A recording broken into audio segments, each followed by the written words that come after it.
Buhay ko, trabaho, tagumpay, tawanan at tulungan.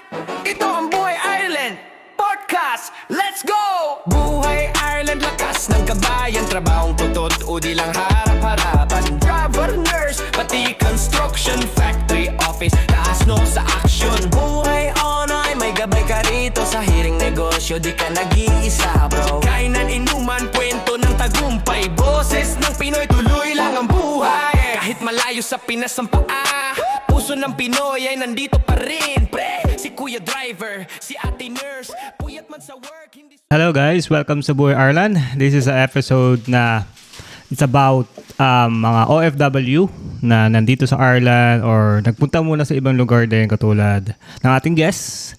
And kamusta muna kayo lahat actually. Sa mga mga bago nating viewers dyan, welcome sa Buhay Ireland, and sa mga matatagal nating viewers and followers, hello sa Buhay Ireland. So yes, as I said, ang topic natin ngayon, ang kasama natin ngayon, isa sa mga matatagal ng nag-abroad actually.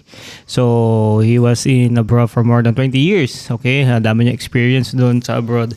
Sa Middle East more likely, Middle East. So ngayon nandito sa Ireland kasama ang pamilya. So, sige, huwag na natin patagalin. Kamustahin na natin ang ating guest. At ito, ang isa sa mga sponsor din ng Buhay Ireland, ang Kabogchi. Yan. Pupromote niya mamaya yung Kabogchi niya later on. Pero pakilala muna natin yung real name ni Kabogchi. Ito, ang nag-iisa, Joey. Kamusta, Joey?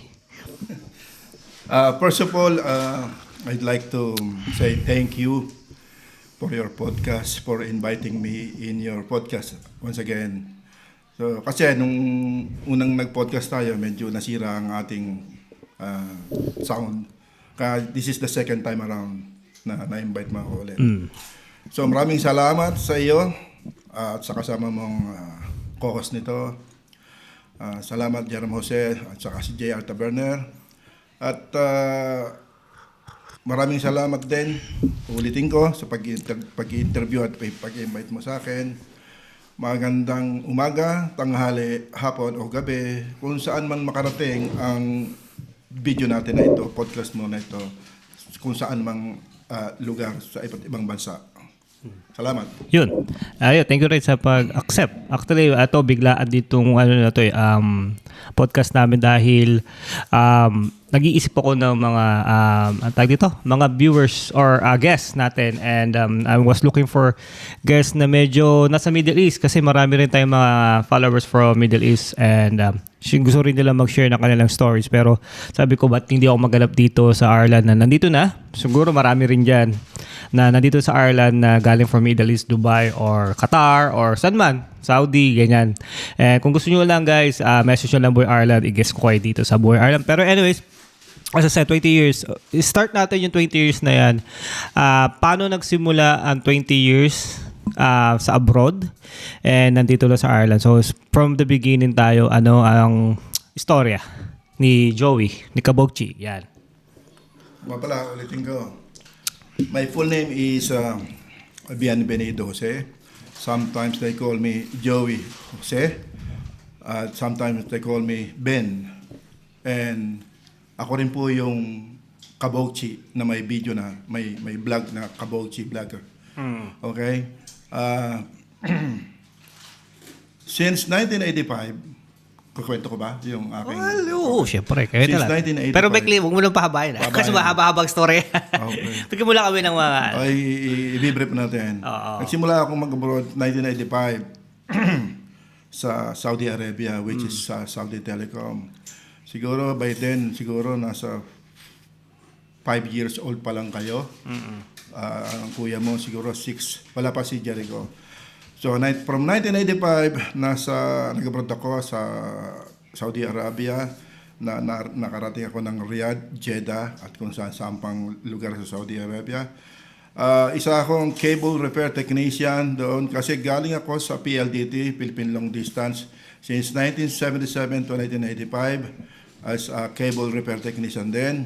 Nung nagpunta ako ng Saudi Arabia, from 1985 to if I'm not mistaken, 1995, cable repair technician din ako at cable repairman cable locator, at maraming iba pang mga nagampan akong trabaho sa Saudi Telecom na iyan.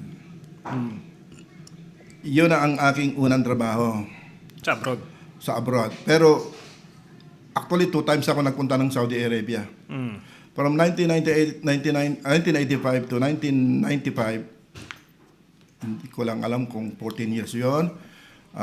Umuwi ako ng Pilipinas from 1995. Nagsawa ako sa Saudi Arabia kasi parang nagkakaroon ng sinasabi nilang Saudization. Papalitan na ng mga local Arabs, yung mga Pilipino expatriate. Unti-unti na pinapalitan. Actually, kaya nag-decide na rin ako na umuwi sa Pilipinas at para magkaroon ng konting negosyo. Pero siyempre, sa hindi inaasahang pangyayari, hindi rin nag-click ang negosyo ko. Ang gusto kong maging negosyo. Anong negosyo ba? Ano yun? Sana mag-school bus na lang ako. Maghatid sundo na lang ako ng mga bata sa eskwela. Kasi yung mga araw na yon, time na yon, patok na patok yung mga ganong klaseng negosyo. School jeep o school bus. Yeah. So, lalo na sa eskwelahan. Sa eskwelahan nyo mismo. Yeah. Nakarating na eskwelahan. From elementary to high school. So, hindi nagtagumpay. Inisip ko na bumalik ulit sa Saudi Arabia kasi alam mo naman, magtagal ka sa Pilipinas, kung galing ka sa abroad, medyo mahihirapan ka kasi nasanay na yung sahod mo. Hindi mo sasahurin sa Pilipinas, local company sa Pilipinas. Hindi ganun ka... Kahit na bumalik ako sa Philippine Long Distance Telecom Company, hindi ko na rin makukuha yung sahod ko na sinasahod ko sa Saudi Telecom, which is talagang government company sa Saudi Arabia. Talaga namang malaki din ang sahod ko kung ikukumpara sa peso. Yeah. So, ang nangyari, nag-reapply ako ulit bilang foreman ulit sa second company ko, National Telecommunication Company Limited. Under sila ng Saudi Telecom, aming owner. Pagkatapos, ang mga consultant namin, yung sinasabing American Telephone and Telegraph, at saka Norwegian Consultancy. Gumagawa kami ng mga linya ng telepono from central office to subscriber houses. So, from 1995 yon hanggang 2000, year 2000. Lumaki ang sahod ko noon. Kumbaga, naging triple sahod ko from 2,500 Saudi Riyal, naging 4,500 Saudi Riyal. So, parang nadoble yung sahod ko. Okay. At saka ang pwesto ko, hindi naging supervisor. Ano na? Naging assistant outside plant manager. Mas maganda ba yan? Mas maganda. Which is, maganda nga siya, pero mahirap ang trabaho at malaki ang responsibilidad. Sa planta ka na? Oo. Mas outside kumbaga. Tama ba? Outside plant manager. Tungkol yan sa pa rin sa telepono. So ang nangyari kasi, meron akong manager na Amerikano, which is si Mike Robinson tsaka si Rick Sherman, which is pareho mga taga-Texas. Pero mas mataas sa kanila yung mga manager naming mga Lebanese, Syria, at saka mismo yung Arabo, yung mga Arabs. So kami, kasi nga bilang mga Amerikano sila, marami silang contact sa AT&T or Lucent Technologies dati. So marami kaming naging kontrata ron, marami kaming naging project sa bansa na yon. Actually, all over Riyadh na eh. So, naging maganda. Tumagal ako ng 5 taon pa ron bilang isang assistant outside plant manager. Yun ang aking istorya. Bago naman ako nakarating dito sa Ireland, sa bansang Ireland. Okay. Walang ano doon? Wala bang contract na DPWH doon? Para kasi kontra ka sabi mo eh. Walang ano doon, walang substandard kumbaga. Wala. Okay yung ano doon. Ang bigayan, okay. Walang bigayan doon. Meron din, pero hindi ganun kalaki. Ibig sabihin, hindi katulad sa... Huwag na natin sabihin pa yung bansang Pilipinas. Huwag na natin isama muna yun dito. Tanong ko lang, total, nasabi mo Pilipinas. Nung nasa Pilipinas ka ba, nag-aral ka ba na maging, telecom technician? Or na-experience mo lang or nagtrabaho ka ba sa parang PLDT before noon? Or ano bang telecom company meron tayo sa Pilipinas before? Ayun pa lang, yung Philippine Long Distance Telephone Company pa lang. PLDT. Wala pa yung Globe Telecom tsaka Smart. Oo. 1985 yan. Siguro ewan ko, siguro, I mean to say, siguro 1960, nandyan na yung PLDT. Kasi unang-unang telephone company sa atin, hindi ako sigurado. 1960? Oh, Maaaring 1960. 1950s pa eh. Kasi Okay. yan ang unang-unang telephone company. Okay, Hanggang sa ngayon naman eh. Oo. O, di ba? Meron pa. Ngayon, nung nakapasok ako dyan sa Philippine Long Distance Telephone Company, that was 1977. Hindi ako nakapag-aral dyan tungkol sa mga telepono. Wala namang kasing eskwelahan sa Pilipinas ng tungkol sa mga telepono eh. Okay. Paano So, paano nangyari? Nung nagkaroon ng nangyari diyan, nagkaroon ng mass hiring kasi nagkakaroon nga ng mass mass installation sa linya ng mga subscribers sa Pilipinas. Kulang sila ng mga teknisyan. Okay. Nagkaroon ng mass hiring ngayon. Okay. Marami silang kinuhang mga lineman, mga cable repair technician, kung ano-ano pa, mga ganyan. Ngayon, siyempre, mag-exam ka muna ng unang-una, kailangan mong mag-drive. Okay. Kasi meron kang sariling sasakyan. Outside yan, field ka ano pa rin yan, field work pa rin yan. Kailangan mong matutong mag-drive at makapasa doon sa driving. Actually, sa totoo lang, bumagsak na ako sa driving. Nung nag-exam na ako sa PLDT. Nakapasok na yung papel ko. Kanya lang, hindi pa rin ako totally masasahuran dahil under training pa rin ako for 1 month. So okay. Muna driving. Oo. Pangalawa, pole climbing. Kailangan mong gumamit ng ladders. Hindi pa uso na rin yung ladder. Kaya lang sa masisikip na area sa Pilipinas, lalo na sa parting mga tundo, sa mga sampalok na yan, minsan hindi mo na maaakyat yung poste sa Pilipinas dahil nandun na yung mga shanty, yung mga barong-barong na mga tao. Magagalit sa iyo pag nilagay mo yung hagdanan mo ron, masisira bubong nila.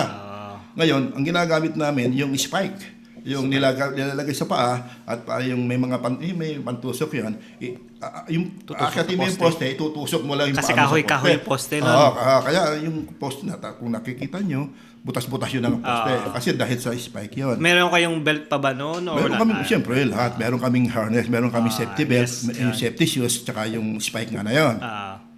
Yun ang paraan namin para ma-repair namin yung telepono doon sa poste. Kung ano man yung linya ng sa mga tele-subscriber, papunta ron sa Pillar DP na yun o sa terminal na yun. Okay. Yun ang paraan namin.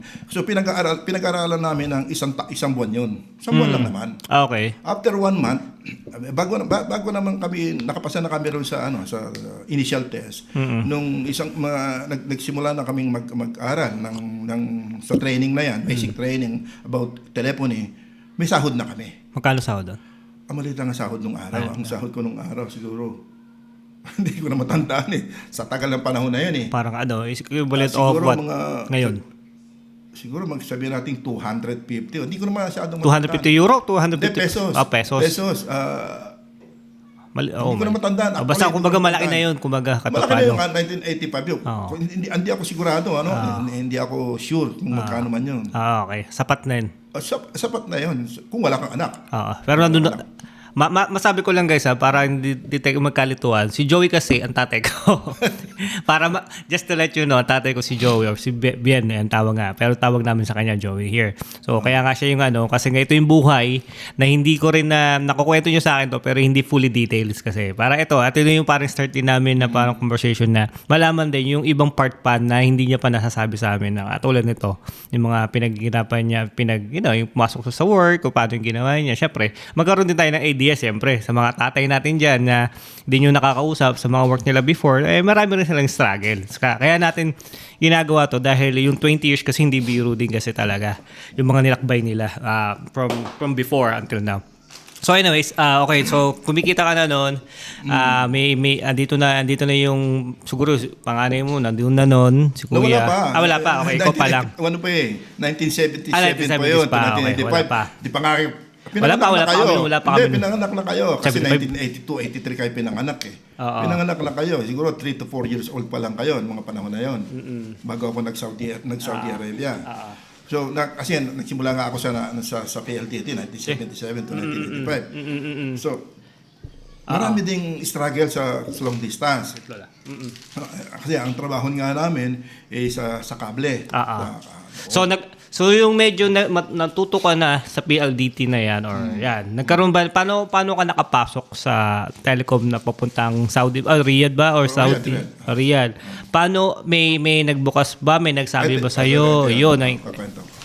Hindi, natapos na nga ako sa struggle ko sa PLDT. Yung panahon na ngayon is nandun na nga kayo, dalawa na kayo, ang kuya mo at saka ikaw. Eh siyempre, humihirap na ng buhay.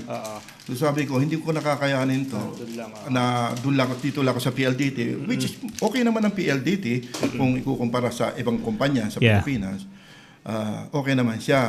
Ngayon, hindi ko nga kakayanin at siyempre mag-aaral kayo, mag-aaral kayo. So nag-decide na rin ako na mag-Saudi Arabia. Ang nagbigay naman sa akin ng way para mag-Saudi Arabia, yung mga kasamahan kong nauna dito sa Saudi Arabia, doon sa Saudi Arabia.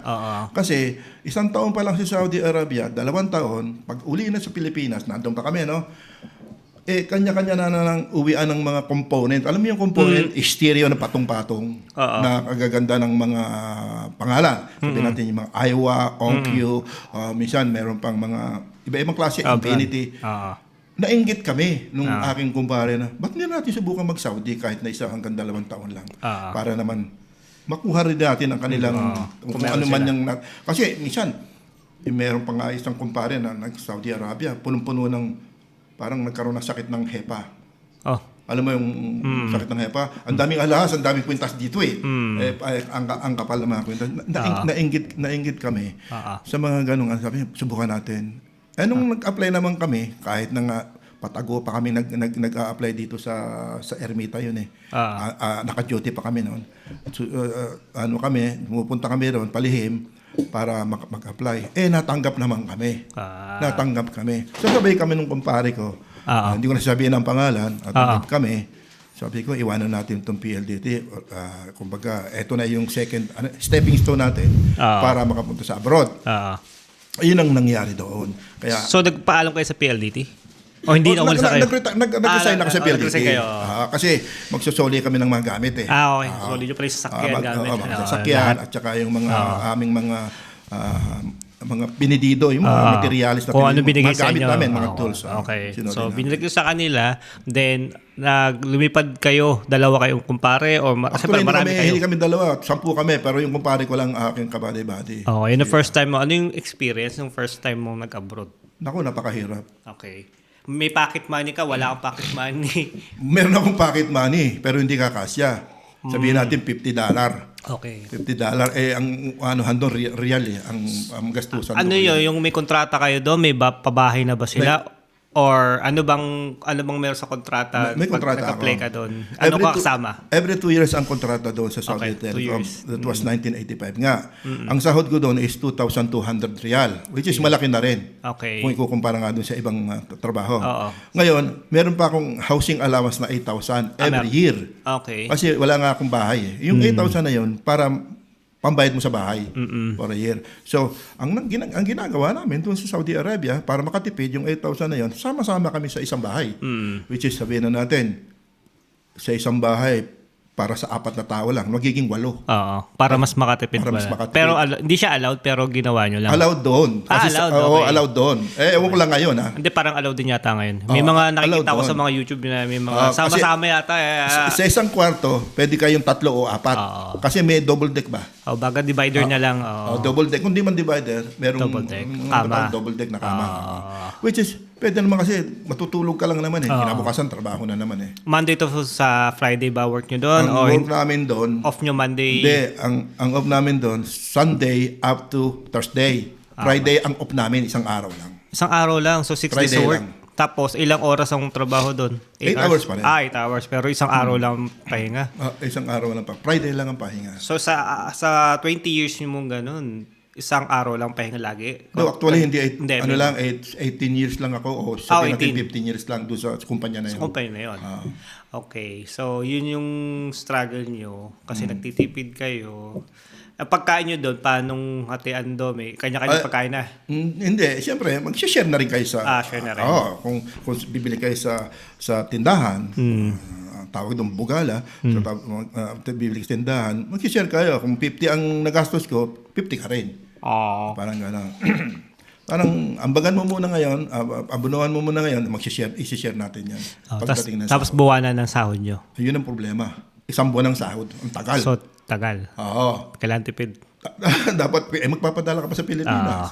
Ay talagang 15 days pa lang, wala nang pera. O, di ba? Ngayon, papadala ka pa. Sabi, sandali lang, mangungutang muna ako rito. So, pag nangutang ka doon, halos pambayad mo lang. pag sumahod ka na, yung kalahati doon mapupunta sa utang. Tapos, pagdating na 15 days ulit, utang na naman. Oo, parang ganun Para nga.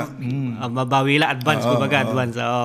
So, ganun na lahat ng struggle ng mga taga-OFW more like Ganun- sa ganun Saudi talaga. or sa Middle East. Ganun yung, ewan ko lang ngayon kung might happen pa rin, pero yun nga, wala mo na magagawa kasi ganun talaga ang takbo ng buhay sa Saudi. Lalo kung may pamilya, hindi Siguro naman ganun pa basta-basta. rin.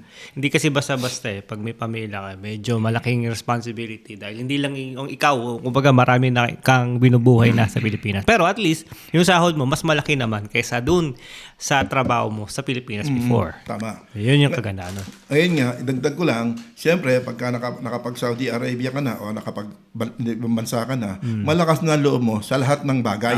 Let's say, sabihin na lang natin, siyempre, ba't ka nagpunta ng ibang bansa, kung kahit na saan man yan? Siyempre, ang unang-una, may goal ka. Hindi ka naman pupunta sa isang bansa kung wala kang goal. Ang goal ko nung araw, magkaroon ng sariling bahay. Di ba? Yan ang unang-una, kahit naman sinong nag-a-abroad eh. Unang-una, yun hindi naman unang sasakyan ang iniisip nila eh. Bahay muna, bahay. para sa pamilya nila eh. So, ganun ang nangyari. So, kumuha ko ng, hindi naman kaya yung, siyempre, yung magandang klaseng subdivision, magandang klaseng bahay. Siyempre, mababa lang naman ang sahod. Doon ka muna sa low-cost housing program na tinatawag. Kaya doon, nakakuha ngayon ako ng isang pabahay doon sa bandang Novaliches, which is kayang-kaya naman na mabayaran ko sa sahod ko. Ayun, yun mga panahon na yun. Asan yung bahay na yun? Ayun nga, dadating tayo dyan. Dadating tayo dyan. Asan na yun? Dadating tayo Okay. dyan. So, nandun yung, yun yung goal mo. Siyempre, lahat nga, sabi mo, gusto ng bahay. Kaya ano lang, siguro, pag ibang bansa ka talaga, lalo kung single ka, ipon-ipon na talaga, mag-invest na kayo kagad ng mga ganyan, mga importanteng bagay kasi who knows in the future kung gano'n tayo katagal. Kasi ang kontrata nyo, 1 year, 2 years, every year. 2 years. Okay. Depende yung kung i-renew ko pa. Hindi, kung wala ka naman problema, may revenue ka renew naman ka. eh. Kaya lang, ang bakasyon mo doon, 45 days lang. 45 days, okay. At least more than a month. Oo. Diba? Pero ano ang struggle na meron dun sa abroad? Kapag nag-abroad ka, anong struggle na na-feel nyo, experience? Marami, lalo na sa bansang Saudi Arabia.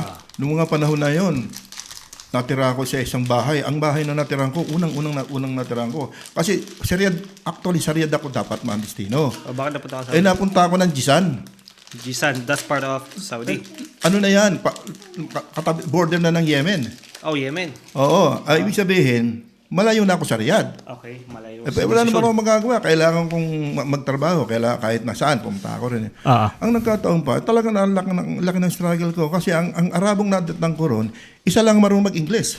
So yun yung isa pa. Problema. Unang-una yun, isang Arabong lang marunong mag-Ingles. Buti na lang, mayroong manager doon na marunong mag-Ingles. Wow, naiintindihan ako. Siyempre sinabi ko, boss, sir, paano yung bahay ko? Sinabi naman nung Canadian at saka nung nagkatid sa akin doon na Amerikano na Saudi Telecom pa rin na huwag mo pababayaan to si Jose, apelyido ko nga Jose, huwag mo pababayaan. Hanap ko ng bahay to rito for the meantime at saka yung sahod. So ang nangyari, isang araw ako natulog doon sa central office. Kinabukasan, nahanap niya ako ng bahay. Ang problema, syempre wala namang kaagad mahahanap na bahay na magandang klaseng bahay.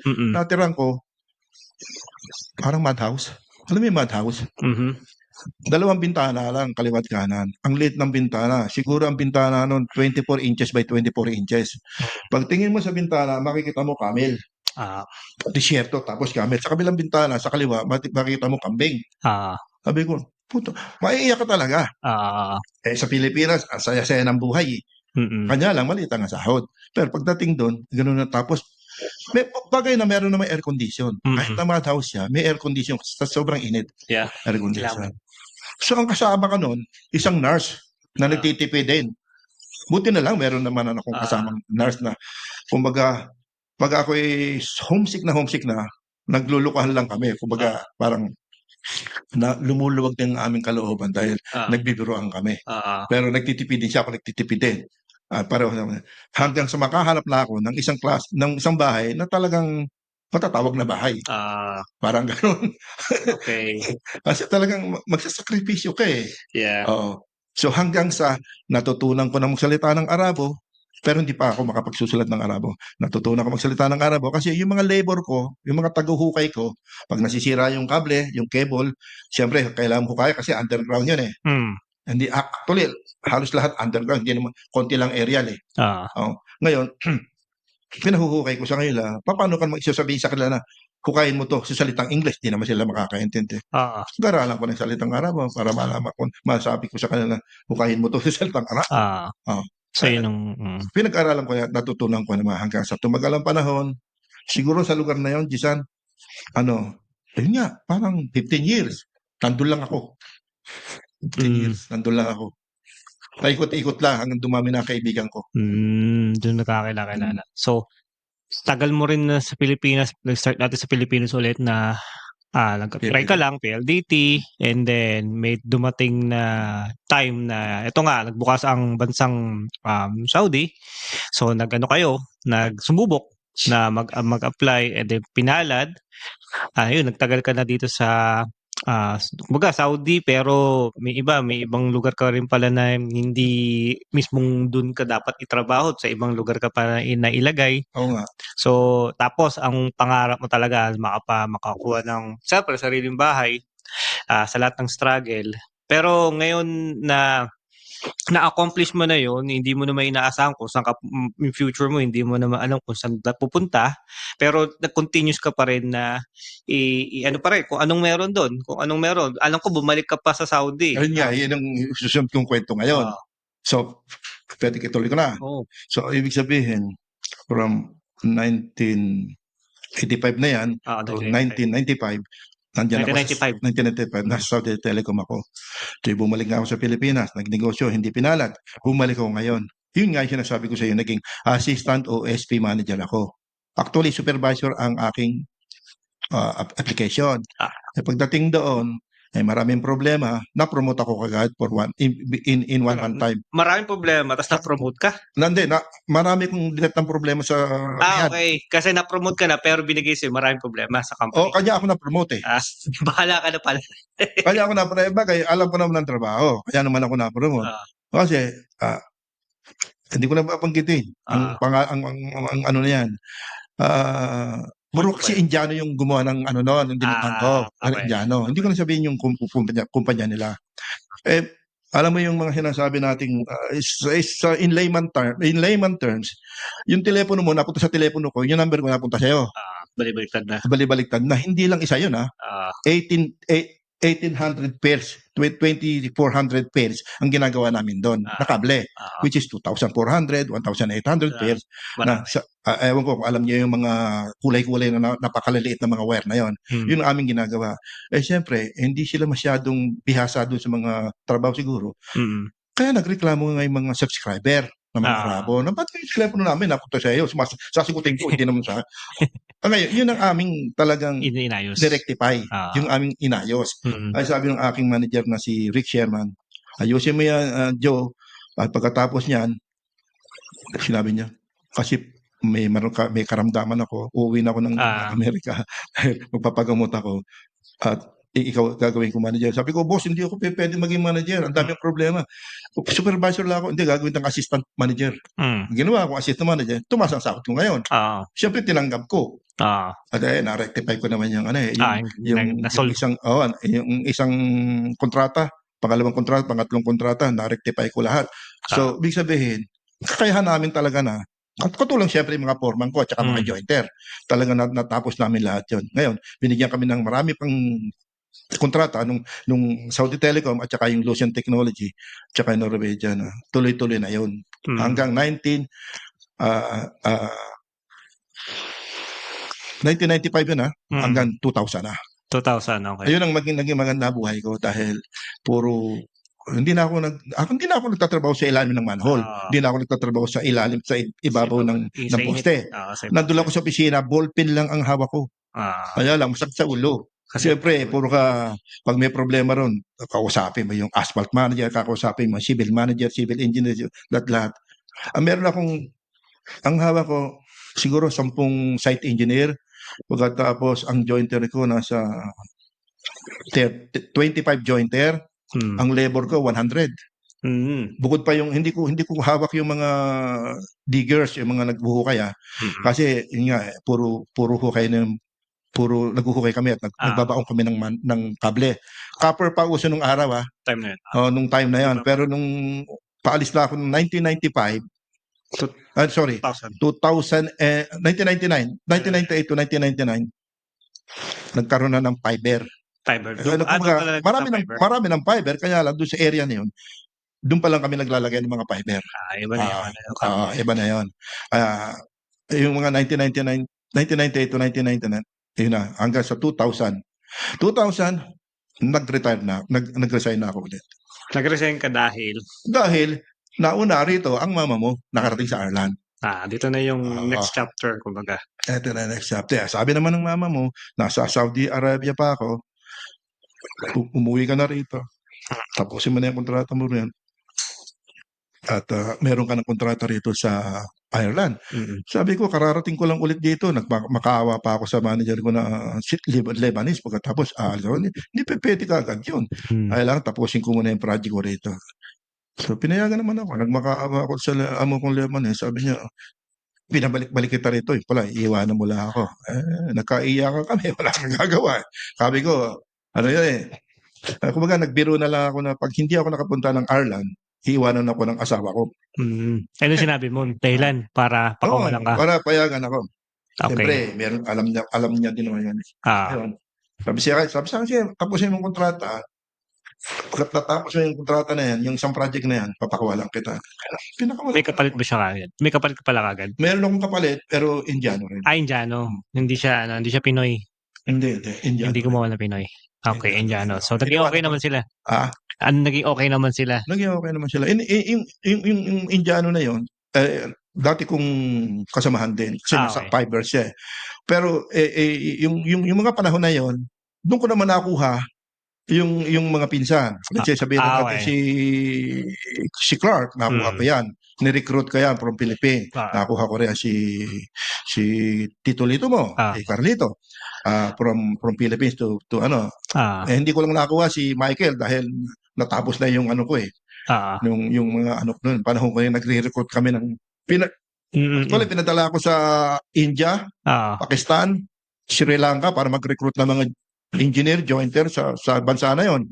Pero yung napunta na Pilipinas, iba naman. Kapunta ka ba ng India? Napunta ako ng India. Di ko alam. 3 beses ako nagpunta noon. Nag-ikot ka pala within that contract. Oo, kasi nga, ballpen na hawak ko. Kailangan namin ng certified engineer, certified jointer. Ayaw na namin bumalik yung dating nangyari na sisirain lang nila yung kable. Mahirap, mahal kasi yung kable. Okay, so yun ang ginawa mo. So, nandito ka na 2000 and dito na nag-start yung sa Ireland. And then, trabaho mo dito sa Ireland noon is... Sa Ireland? Dito na? Hindi sinabi nga ng mami mo na pumunta ka na rito, may kontrata ka na. Sabi ko, sandali lang, ano gagawin ko dyan? Pag sinabi sa akin, pumunta ka sa pabrika ng manukan. Ano gagawin sa manukan? Ballpen lang ang hawak ko rito. Binibigyan pa ako ng tsaa o tea nung aking Bangladesh na Nepal. Every hour, binibigyan ko ng tea. Ako, nakaupo lang ako sa silya. Ano gagawin mo dyan? Maglalagay ka ng goma sa manok. Hindi ko alam pa paano ba yun. May iba na naman. Ang hirap ng ano tawag doon? Yung transition, ang hirap. From ballpen to goma. Oo. Pero inisip ko rin, pinakwala na ako ng manager ko sa Riyadh. Yeah. Sabi ko, magkakataon na magkakasama kami ng asawa ko at the same time, yung anak ko.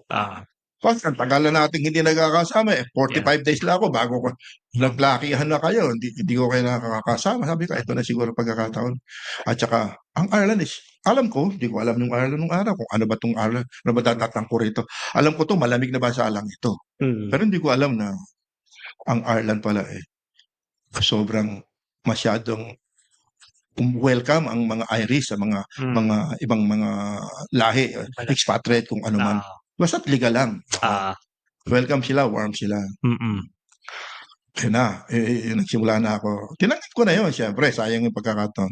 Tinanggap ko na yung kung sa Manor Farm, yung application na ano, Mm. kung hindi ako nagkakamali, nakarating ako rito. Kasi hindi nga maiwanan yung bunso mong kapatid na si Jericho. Nag-aaral pa yun eh, high school. Second year high school pa lang. Hindi ko maiwanan. Walang pag-iiwanan to sa bahay. Which is, yung bahay naman na yun eh, medyo may problema na rin. Yung bahay natin dati, may problema na rin. Sabi ko, ano ba gagawin ko rito? Kailangan ka na ako na, kung hindi, mawawala yung visa ko rito sa Ireland. Ah. Kailangan kong, iniwanan ko na yung kapatid mo dun sa isang tiyahin. Tapos, nakarating ako rito by siguro November 15. No. November 5. Ah. At nagsimula ako ng trabaho ng November 11, 2001. Yeah. So, hindi ako kagad na nakaalis ng 2001. November 2001. Tanda-tanda ako. Nauna ka naman ng Yeah. 5 buwan sa akin eh. September ako eh. 2 buwan lang pala. September, October, November, 2 buwan lang. Kasama mo si Manong Willie, sila Donnie, sino ba yun? Si George, si Rolly. Sama-sama tayo, di ba? Lapat. Oo, doon sa Manor Farm na yon. Ah. So, ngayon, nasa Manor Farm na ako. Siyempre, in-accept ko na nga yung kontrata, ano may working permit na yan. Hindi ko alam kung anong gagawin ko. Nag-report ako kay JOB. Ah. Si John. Sabi sa akin, John, Lega, sumama ka sa akin, patuturuan kita sa isang Irish mag-band. Sabi ko, ano ba ang band sinasabi mo? Yung pala maggugoma ng manok. Tatali ng manok. Magtatali ng manok. Patay ng manok. Patay na manok. Mabuti na lang napunta ako sa ano ng manok, yung mga patay na manok para ilalagyan natin ng goma, tatalian natin sa mga pakpak tsaka sa paa para mailagay doon sa wrapping sa tray para ma-wrap siya at malagyan ng presyo. Production. Para dire-diretso sa production. Yun ang nangyari sa akin for maybe siguro sama-sama na nga tayo siguro mga 1 taon. Doon sa Manor Farm na yun, bago tayo kahiwa-hiwalay, napunta na ako. 1 taon lang doon sa banding area. Banding area ba tawag doon? O ano ba tawag doon? Basta yun. Basta banding area. Tapos napunta na tayo sa ibang lugar. Sa Cuchillo, sa Load in Bay, sa ba yun? Kung saan na. So ang hindi ko lang napuntahan doon sa dito sa Manor Farm na to, yung naghahanging ng manok. Sa labas. Sa labas. Yung hangers na tinatawag.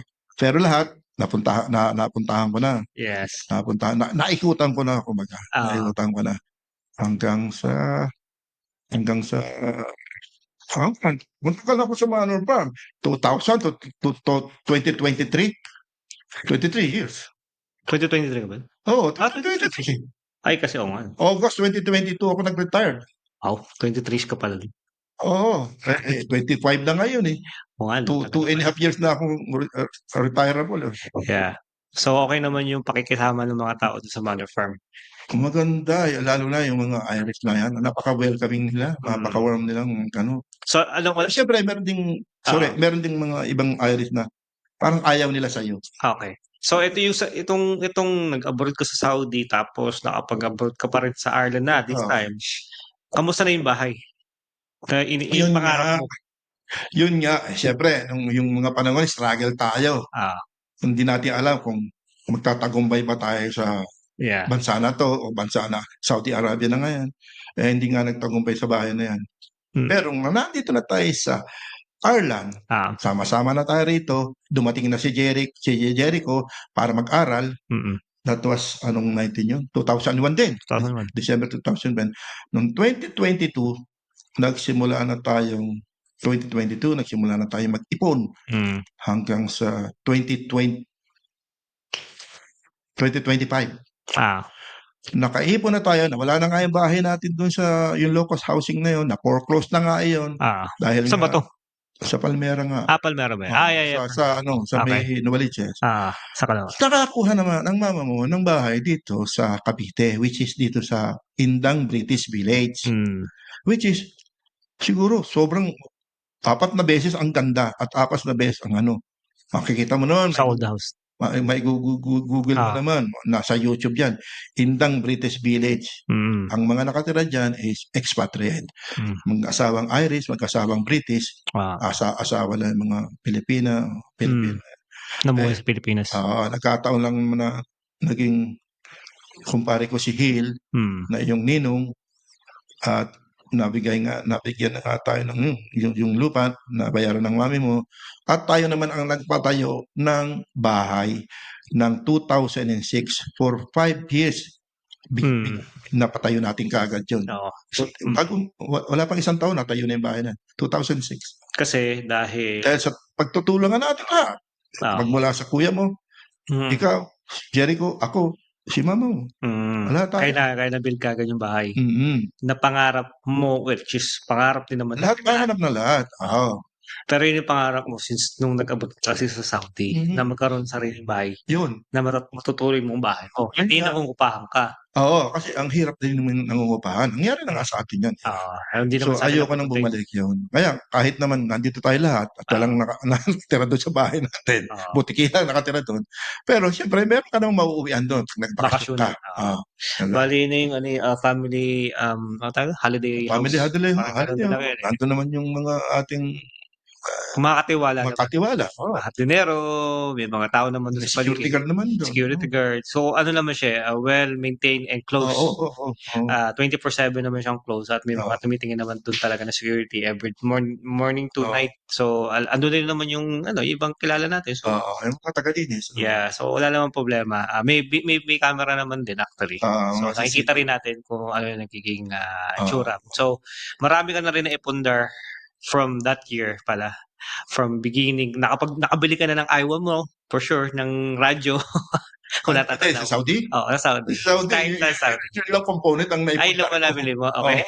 And then, nakabili ka pa ng iba, computer, computer. Siyempre, balikbayan box. Nagpapadala ka rin every month. Pero siyempre, yung time na yun nga, di naman basta-basta nakapagpapadala ka ng pera at balikbayan box. Kasi, ikaw lang yun eh. Wala namang ibang nag-work eh. Tapos, start ng 2000 o 1999, nung umalis sila itong mga to, si mami, si kuya, doon na medyo nag-iba na rin yung takbo ng buhay kasi hindi na lang ikaw yung nag-work kasi may katulong na, kumbaga support na sa financially more likely, may katulong na. And then dumating pa kami, tapos si Jerry at the same time. So parang doon na nag-iba talaga ang takbo ng buhay natin. Nandito tayo sa Ireland. Nagpapasalamat din ako talaga sa nakarating tayo rito. Pero siyempre, bukod sa Panginoon na sa taas, magpasalamat din tayo kasi produkto rin tayo ni Crisanta Martin. Crisanta Martin, yung hipag ko, which is your tita. Siyempre, brother Mike din, may Michael Martin. Kung hindi naman dahil sa mag-asawa. Wala rin tayo rito. Wala tayo rito. Kasi produkto tayo nila. Papasalamat na rin ako. Hingi ko yung pagkakataon nito. Nakarating din tayo dito. Dahil kay, kay si Manang Sioni, dahil sa Bible Blues, sa kanya. Sa agency? Sa agency dati. Yung time na yun. Yung time na yun. Napapasalamat din ako sa kanila. Sa kanilang lahat. Hindi tayo sa kaka-agency nila, sa Bibles na yan, which is Deepak na wala na yan eh. Tapos kay ate, si Crisanta Martin, kay kuya, kay Michael Martin. Papasalamat ako sa lahat ng yan. So yun nga, siguro sa next pod kasi naghihintay pa ako ng timing kung kailan si Tita Crisanta Martin may interview natin kasi kasama siya namin last time, which is nga nasabi ni Papa kanina sa mga hindi pa nakakaano, nasira kasi yung sounds. Pero may video kami pero sira yung sound. Pero anyways, unti-untiin ko muna siyempre yung mga natulungan. Marami natulungan ang tita ko dito sa Ireland. Hindi lang kami kasi after ng parents ko, ako, may mga iba pa kami mga kaibigan na naging parang naisama na dala na rito yung family. And then dumami, basta dumami. Ang dami ng, hindi siya recruiter guys, sasabihin ko lang, disclaimer lang, hindi siya recruiter, pero she's doing her part na makapag-share lang din ng biyaya. Makatulong kumbaga sa mga tao. Yun. Basta mas maganda siya na magkwento para malaman niyo yung buong detalye. And hopefully, one day I will have the chance na magkaroon. Kasi ang layo niya kasi Kaban. Hindi naman kasi madali 2 hours ng drive ko pupunta doon.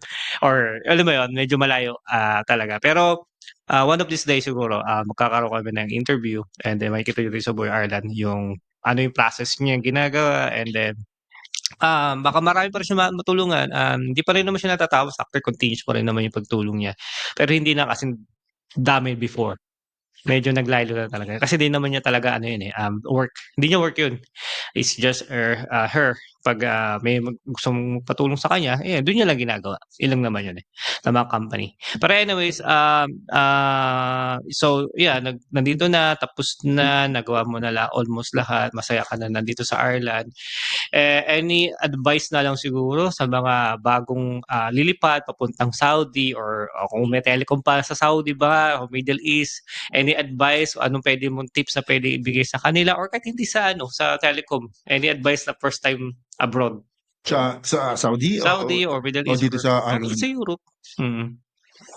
Well, sa Saudi, okay pa rin naman ang Middle East. Sabihin na lang natin na kasi wala na namang giyera to, no? Wala nang Gulf War. Dati, Gulf War, nandun ako nagtatrabaho. Wala na, natapos na yan. Ngayon dito sa Dubai, maganda rin naman. Kahit na sa telecom, maganda. Kung may pagkakataon, mag-apply sila at para makarating din sila. Mabago rin ang buhay nila. Pero ang advice ko lang doon, kung doon ka papunta, tibayan mo loob mo. Kasi talaga ang homesick.